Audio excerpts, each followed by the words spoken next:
আমৃত্যু ভালোবাসি তোকে পর্ব ২৬। লেখিকা সালমা চৌধুরী। আমি আছি আপনাদের সাথে নৌসিন পারভিন। আবির মেঘের কাছে এসে শান্ত স্বরে বলল, তানভীরের আজকে কাজ আছে, কালকে পরীক্ষা দিয়ে তোর তার ছিঁড়া বান্ধবীটাকে নিয়ে রিক্সা করে এখানে চলে আসিস। এখন চল। মেঘ জিজ্ঞাসু চোখে চেয়ে শুধালো, কোথায়? আবির তাকাতে মেঘ মাথা নিচু করে ফেললো। বুঝতে পারলো কথায় কথায় প্রশ্ন করাতে আবির ভাই রেগে গিয়েছেন। মেঘ লক্ষ্মী মেয়ের মতো বাইকের পেছনে বসে আছে। ঘন্টাখানেক মেঘকে নিয়ে বাইকে ঘুরেছে। ফুচকা আইসক্রিম থেকে শুরু করে যে যে স্ট্রিট ফুড পেয়েছে মেঘের পছন্দ মতো সবই কিনে খাইয়েছে আবির। বিকেলের পর থেকে আবহাওয়া খারাপ হতে শুরু করেছে। পর্যায়ক্রমে মেঘের গর্জন শুরু হয়ে গিয়েছে। মেঘ তখন আচার খেতে ব্যস্ত। আবির মেঘের দিকে চেয়ে উদ্বিগ্ন কণ্ঠে শুধালো, বৃষ্টি শুরু হয়ে যাবে তো, বাসায় যাবি না? মেঘ আচার খেতে খেতে আবির ভাইয়ের অভিমুখে চেয়ে আহ্লাদি কণ্ঠে বলে উঠল, বৃষ্টিতে ভিজতে খুব ইচ্ছে করছে। আবির কপাল কুঁচকে চেয়ে আছে, অপলক সেই দৃষ্টি। মেঘ মনে মনে বলছে, এই গোধূলি আলোতে আপনার হাতে হাত রেখে বৃষ্টিতে ভিজতে চাই। বৃষ্টির প্রতিটা ফোঁটাতে চিৎকার করে বলতে চাই, এই মানুষটাকে আমি বড্ড ভালোবাসি, বড্ড বেশি ভালোবাসি। আমার কল্পনার জগতে আবির আবির ভাই শুধুই আমার। আবির কপাল কুঁচকে তাকিয়ে থেকে শক্ত কণ্ঠে বলল, বৃষ্টিতে ভিজে নিজের কি হাল করেছিলি মনে নেই? মেঘে একগাল হেসে উত্তর দিল, এবার আর এমন হবে না, কারণ আপনি। আবির গম্ভীর কণ্ঠে প্রশ্ন করলো, আমি কি? মেঘ মাথা নিচু করে মুচকি হেসে বলল, কিছু না। ঝিরিঝিরি বৃষ্টি পড়া শুরু হয়ে গিয়েছে। আবির আশপাশ দেখছে। মেঘ হাত থেকে ঘড়ি খুলে ব্যাগে রেখে আবির ভাইকে ব্যাগটা দিয়ে বলল, আবির ভাই ব্যাগটাকে রেইনকোট দিয়ে ঢেকে রাখবেন প্লিজ। মেঘের কথায় আবির নির্বোধের ন্যায় মেঘের দিকে চেয়ে ঠোঁটের কোণে হাসি রেখে বলল, রেইনকোট পরা দরকার তোর, আর তুই তোর ব্যাগকে রেইনকোট পরাতে বলছিস? মেঘ হাসি মুখে বলল, বই খাতা ভিজলে তো পড়তে পারবো না, আমি ভিজলে তো সমস্যা। এতটুকু বলতেই আবিরের চোখ পড়ল মেঘের। আবির তীক্ষ্ণ দৃষ্টিতে চেয়ে আছে। মেঘ আস্তে করে বলল, নেই। আবির কণ্ঠ দ্বিগুণ ভারী করে জানালো, ভিজতেছিস ভেজ, জ্বর যদি হয় তাহলে তোর খবর আছে বলে দিলাম, সমস্যা আছে কি নেই সেটা তখন বোঝাবো।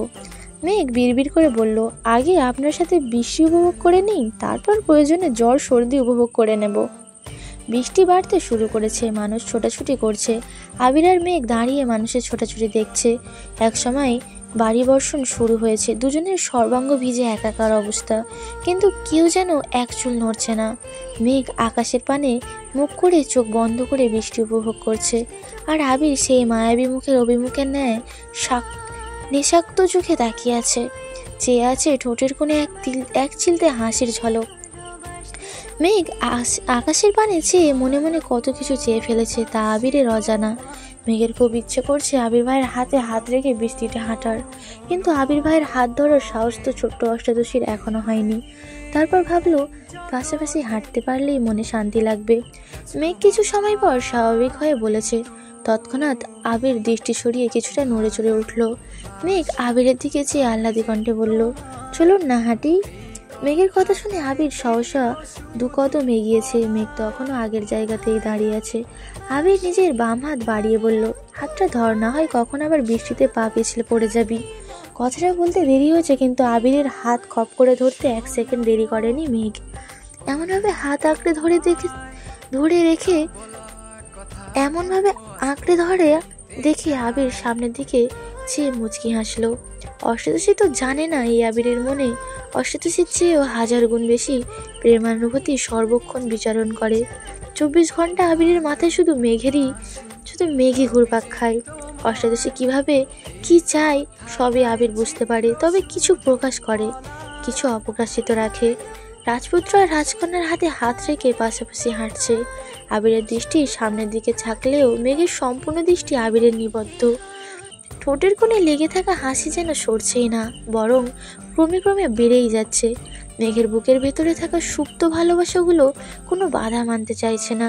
এই বৃষ্টিসিক্ত গোধূলিতে প্রকৃতি সাক্ষী রেখে বলতে ইচ্ছে করছে, এই মানুষটাকে আমার চাই, সম্পূর্ণ আমার করে পেতে চাই। মেঘ হাবিজাবি ভাবতে ভাবতে আকস্মাৎ রাস্তার পাশে থাকা গাছের শেকড়ের সাথে হোঁচট খেয়ে উপর হয়ে পড়তে গেলে আবির বাম হাতে থাকা মেঘের হাতটা আবির শক্ত করে ধরে।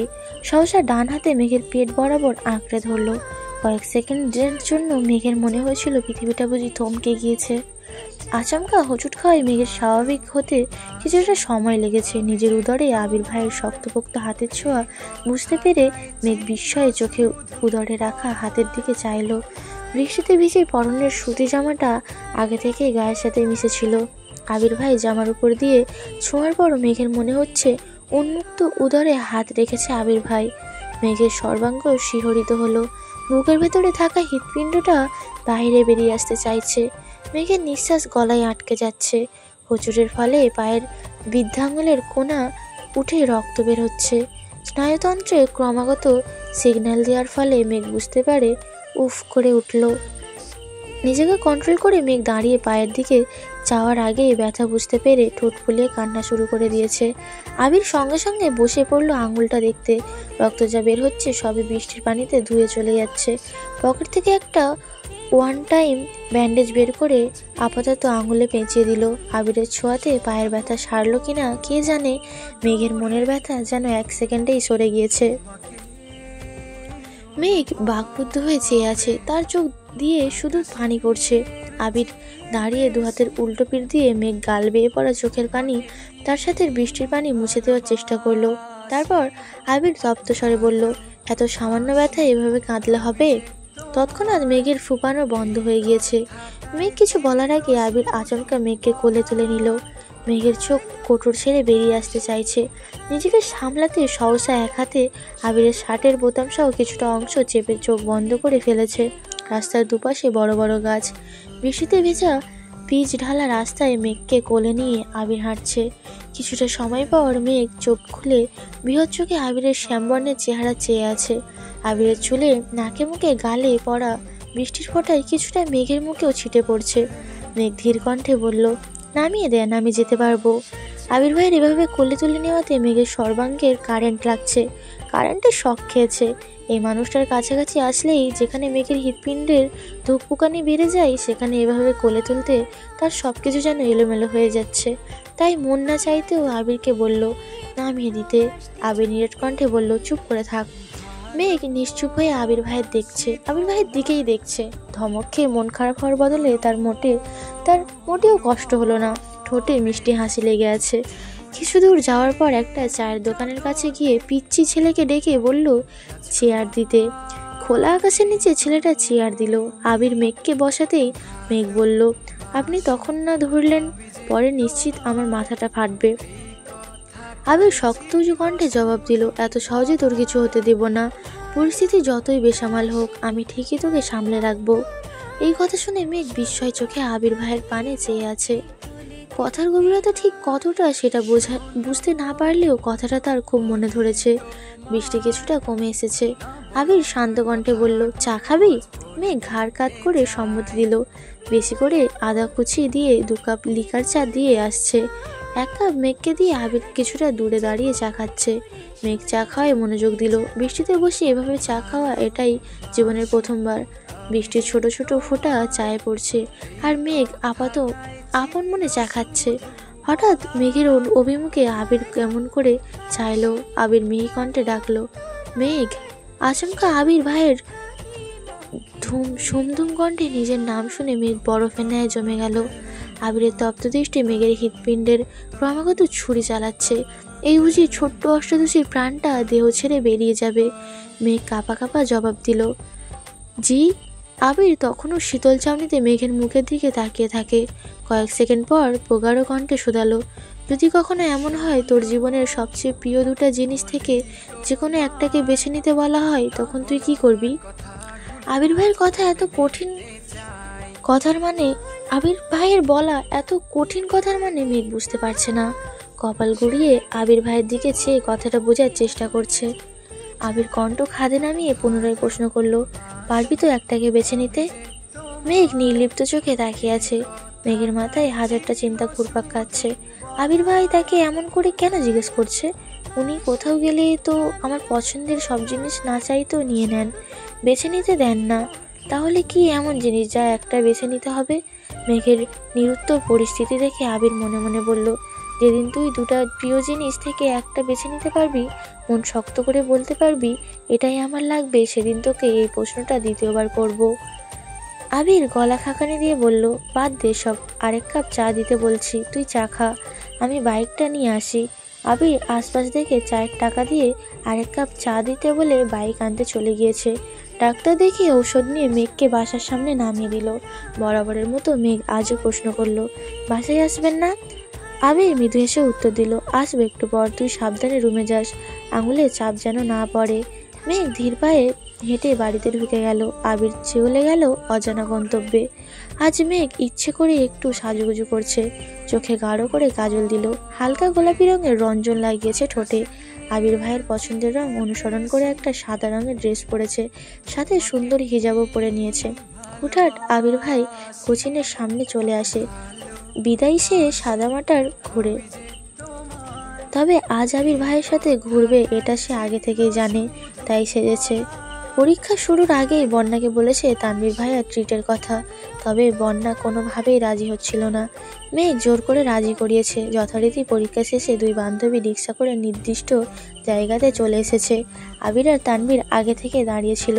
মেঘ দূর থেকেই আবিরকে দেখেই একগাল হাসলো। কাজল কালো সেই ডাগর ডাগর আঁখি আর আকৃতি মায়াবী হাসি দেখে আবিরের মন উতলা হয়ে উঠেছে। অন্তঃস্থলে শিহরণ জাগছে,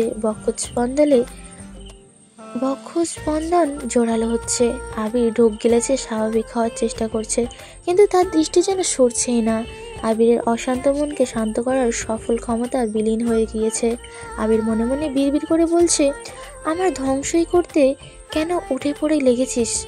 মেঘ নামতেই তানভীর রিক্সা ভাড়া দিয়ে দিল। শান্ত কণ্ঠে শুধালো, আসতে সমস্যা হয়নি তো কোনো? দুজনেই মাথা নেড়ে না করলো। তানভীর বন্যার দিকে চেয়ে ছোট্ট করে বলল, কংগ্রাচুলেশন। বন্যা হেসে উত্তর দিল, থ্যাংক ইউ। তানভীর আবিরকে ডাকলো, ভাইয়া চলো। তানভীরের তাকে আবির স্বাভাবিক হলো, দীর্ঘশ্বাস ছেড়ে বলল, চল। কাছে একটা রেস্টুরেন্টে গিয়েছে খেতে। খাওয়ার ফাঁকে ফাঁকে আবির শুধু মেঘকে দেখছে। মেঘ তাকালে দৃষ্টি সরিয়ে নিচ্ছে। এই চোখে জাদু আছে, যা এই শ্যামবর্ণের সুঠামো দেহে পুরুষকে মুহূর্তেই দুর্বল করে দিয়েছে। না পারছে দীর্ঘ সময় ওই চোখে চেয়ে থাকতে, আর না পারছে নিজেকে সংযত রাখতে। অন্যদিকে বন্যার তানভীরেরও কয়েকবার চোখাচোখি হয়েছে, তবে চোখে চোখ পড়তেই দুজনের সঙ্গে সঙ্গে চোখ নামিয়ে নিচ্ছে। বন্যা সবুজ রঙের একটা ড্রেস পরেছে, সাথে হিজাব পরা। এত সাজগোজ নেই, দেখতে খুবই সাদামাটা। গায়ের রং ফর্সা হলেও সেটা মেঘের তুলনায় কিছুটা চাপা। ঠোঁটে হালকা লিপস্টিক আছে, উচ্চতায় মেঘের তুলনায় 1 ইঞ্চি কম হবে। হাসিটা মাত্রাতিরিক্ত সুন্দর, তবে সচরাচর মেয়েটা হাসে না, বেশিরভাগ সময় সিরিয়াস মুডেই থাকে। খাওয়া শেষ, বেরিয়েছে সবাই। মেঘ আর বন্যা দুজনেই তানভীরকে ধন্যবাদ জানালেন ট্রিটের জন্য। আবির একবার তানভীরের দিকে চেয়ে চোখ দিয়ে কিছু ইশারা করলো। তারপর আবির গম্ভীর কণ্ঠে বলল, তানভীর, আমি মেঘকে নিয়ে বাসায় যাচ্ছি, তুই বন্যাকে বাসায় পৌঁছে দিয়ে তারপর যেখানে ইচ্ছে যাবি। তানভীর স্বাভাবিক কণ্ঠে জানালো, ঠিক আছে ভাইয়া। মেঘ বন্যাকে টাটা দিয়ে বাইকে বসলো। আবির দেরি না করে মেঘকে নিয়ে জায়গা ত্যাগ করলো। আবিরে যাওয়ার পরই তানভীর বাইকে বসে বন্যার দিকে চেয়ে বলল, ওঠো। বন্যা ঠান্ডা স্বরে জানালো, আমি রিক্সা করে চলে যেতে পারবো। তানভীর একটু রাগী ভাব নিয়ে বলল, শোনোনি ভাইয়া কি বলেছে, তোমার বাসায় দেওয়ার পর আমার দায়িত্ব শেষ হবে, ওঠো। বন্যা আর কথা বাড়ালো না। হেলমেট পরে মাঝখানে জায়গা রেখে বাইকে বসলো। পেছন দিয়ে ধরে রেখেছে। তানভীর জীবনের প্রথম মেয়েকে নিয়ে বাইক চালাচ্ছে, তাই কিছুটা ভয় আছে, এজন্য এত জোরে বাইক চালাচ্ছে না। কিছুটা যাওয়ার পর রাস্তার পাশে বাইক রেখে বলল, তুমি একটু দাঁড়াও, আমি আসছি। বন্যা সাইডে দাঁড়িয়ে আছে। কিছুক্ষণ পর বেরিয়ে তানভীর একটা শপিং ব্যাগ বন্যার দিকে এগিয়ে দিল। বন্যা জিজ্ঞাসা চোখে চেয়ে বলল, কি এতে? তানভীর শান্ত স্বরে বলল, তোমার রেজাল্টের গিফট। বন্যা কোনোভাবেই নিতে রাজি হচ্ছে না। বাধ্য হয়ে তানভীর ধমক দিল, বলছি নিতে নাও। বন্যা ভয়ে কিছুটা কেঁপে উঠল। কাঁপা কাঁপা হাতে ব্যাগটা নিয়ে ছোট্ট করে বলল, থ্যাঙ্কস। তানভীর মৃদু হেসে আবার বাইকে বসলো। পিচ ঢালা রাস্তায় বাইক চলছে। বন্যা নীরব, শান্ত মেয়ের মতো চুপচাপ বসে আছে। নীরবতা ভেঙে তানভীর বলল, গতকাল ভাই আর বনু মিলে আমায় এই বাইকটা গিফট করেছে, কেমন হয়েছে বলো তো? বন্যা হাসি মুখে উত্তর দিল, অনেক সুন্দর হয়েছে। তানভীর পুনরায় বলল, তার জন্যই আজকে ট্রিট দিলাম। বন্যা এবার মৃদু স্বরে শুধালো, আমায় ট্রিট দেওয়ার কি প্রয়োজন ছিল? আমি তো এতটুকু বলতেই তানভীর বলল, তোমাকে দেওয়ার প্রয়োজন ছিল, ওই দিন তোমাদের বাসায় খেয়ে আসলাম। তাছাড়া বনুর বেস্ট ফ্রেন্ড, আর আমাকে যেভাবে ভাইয়া ভাইয়া ডাকো আমি তো মাঝে মাঝে কনফিউজ হয়ে যাই যে আমি কার ভাই। কথাগুলো শুনে বন্যা কিছুটা লজ্জা পেয়ে তারপরও স্বাভাবিক থাকার চেষ্টা করলো। এর মধ্যে বন্যাদের বাসার গলি পর্যন্ত চলে আসছে। বন্যা তাড়াহুড়ো করে বলল, ভাইয়া এখানেই নামিয়ে দেন প্লিজ। তানভীর বাইক থামিয়ে বলল, আবার? বন্যা হেলমেট খুলতে খুলতে তপ্ত স্বরে বলল, সরি তানভীর ভাই, এখান থেকে হেঁটেই যেতে পারবো, কেউ দেখলে সমস্যা হবে। সমস্যা বুঝতে পেরে তানভীর স্বাভাবিক কণ্ঠে বলল, সাবধানে যেও আর পড়াশোনা করো ঠিক মতো, আল্লাহ হাফেজ। বন্যাও আল্লাহ হাফেজ বলে শপিং ব্যাগ নিয়ে গলি দিয়ে হাঁটছে। তানভীর কিছুক্ষণ স্থির দাঁড়িয়ে চেয়ে রইল। সেদিকে তার আবারও বাইক স্টার্ট দিয়ে চলে গেল। আবির বাসার দিকে না গিয়ে অন্য রাস্তায় যাচ্ছে দেখে মেঘ চিন্তিত স্বরে বলল, বাসায় যাবেন না? আবির কঠিন স্বরে জবাব দিল, বাসায় যাওয়ার এত তাড়া কিসের তোর? মেঘ আর কিছু বলল না। আবির ভাইয়ের কাছাকাছি তো সেও থাকতে চায়, কিন্তু তানভীরের সামনে আবির বলেছে বাসায় চলে যাবে, এজন্যই মেঘ জিজ্ঞাসা করছিল। আবির মেঘকে নিয়ে একটা পার্কে এসেছে। পার্কে মানুষের ভিড়ে দেখে আবির কিছুটা ভীত হলো। মেঘের দিকে চেয়ে বলল, ঢুকবি নাকি অন্য কোথাও যাব? মেঘ একগাল হেসে উত্তর দিল, এসেছি যখন তাহলে ঢুকি, ভালো না লাগলে চলে যাব নে। আবির মেঘের হাত ধরে হাঁটছে।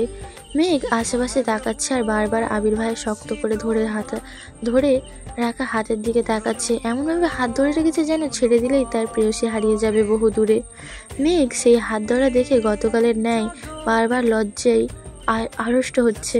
মেঘ চারপাশে তাকিয়ে দেখছে কত মানুষ, কত কেউ পরিবার নিয়ে এসেছে, ছোট্ট বাচ্চা নিয়ে এসেছে, বন্ধুরা মিলে ছবি তুলছে, আড্ডা দিচ্ছে, বেশ কয়েকটা কাপড়ে দেখতে পাচ্ছে, হাতে হাত রেখে হাঁটছে। সেসব দেখে মেঘেরও নিজেকে আবির ভাইয়ের প্রেমিকা মনে হচ্ছে। এটা ভাবতেই লজ্জায় দুগাল লাল হয়ে গিয়েছে। ঠোঁটের মুচকি হাসি দেখা যেন সরাতেই পারছে না। একটা ফাঁকা বেঞ্চ থেকে আবির মেঘকে ইশারা দিল বসার জন্য। আবির কিছুটা দূর থেকে একটা আইসক্রিম নিয়ে আসছে। মেঘকে আইসক্রিম দিয়ে মেঘের থেকে কিছুটা দূরে বসে আছে আবির। মেঘ আপন মনে আইসক্রিম খাচ্ছে, একবার আবির ভাইকে দেখছে, আবার আশপাশ দেখছে। আবির আচমকা ডেকে উঠল, তাকা এদিকে। হঠাৎ তাকায় মেঘ কিছুটা কেঁপে উঠেছে, তারপর স্বাভাবিকভাবে ঘাড় গড়িয়ে আবির ভাইয়ের দিকে তাকালো। আবির ভ্রুকুচকে চিন্তিত স্বরে বলল, এভাবে সেজেছিস কেন? মেঘ মুড ভোতা করে আবিরের দিকে তাকিয়ে আছে। কয়েক মুহূর্ত পর বলল, কই সাজছি, শুধু কাজল। আর এটুকু বলতেই আবির বলল, শুধু কাজলটাও আর দিবি না? আবির মনে মনে বলল, তোর এই চোখের মায়ায় আমি ছাড়া আর কাউকে দেখতে আমি পারবো না, তোর এই চোখের মায়ায় আমি ছাড়া আর কাউকে পড়তে দিব না। মেঘ আহ্লাদি কণ্ঠে শুধালো, কাজল দিলে তো আমায় অনেক সুন্দর লাগে। আবির তীক্ষ্ণ দৃষ্টিতে চেয়ে বলল, ওই যে দূরে গাছটা দেখা যাচ্ছে, ওই গাছের ঢালে বসে থাকা পেতনিটার মতো লাগে, এজন্যই বলছি কাজল পরে রাস্তাঘাটে মানুষকে ভয় দেখাইস না। মেঘ নিজের ওষ্ঠ উল্টে আবিরের দিকে চেয়ে আছে, চোখ পানিতে টইটুম্বুর হয়ে গেছে, পল্লব ছাপটালে গাল বেয়ে গড়িয়ে পড়বে। আবির কপাল কুঁচকে চেয়ে আছে, বিরক্ত নিয়ে বলল, তোর সমস্যা কি মেঘ? কিছু বলার আগেই কান্না করে দিস কেন? 1 মিনিট কাঁদলে 1 ঘন্টা মাথা ব্যথায় ভুগিস, সেটা মাথায় থাকে না? মেঘ অবাক চোখ তাকিয়ে ভেজা কণ্ঠে প্রশ্ন করলো, আপনি কিভাবে জানলেন আমার মাথা ব্যথা হয়? আবির ঢোক গিলে কণ্ঠ দ্বিগুণ ভারী করে বলল, এটা জানা এমন কোনো কঠিন বিষয় না, দূরে ছিলাম মানে এই না যে সব ছেড়ে গিয়েছিলাম, চল বাসায় যাই। এই পর্যন্তই ছিল আমি তো ভালোবাসি তোকে পর্ব 26। পরবর্তী পর্বগুলো শোনার জন্য চ্যানেলে চোখ রাখুন। সবাই ভালো থাকবেন, সুস্থ থাকবেন, আল্লাহ হাফিজ।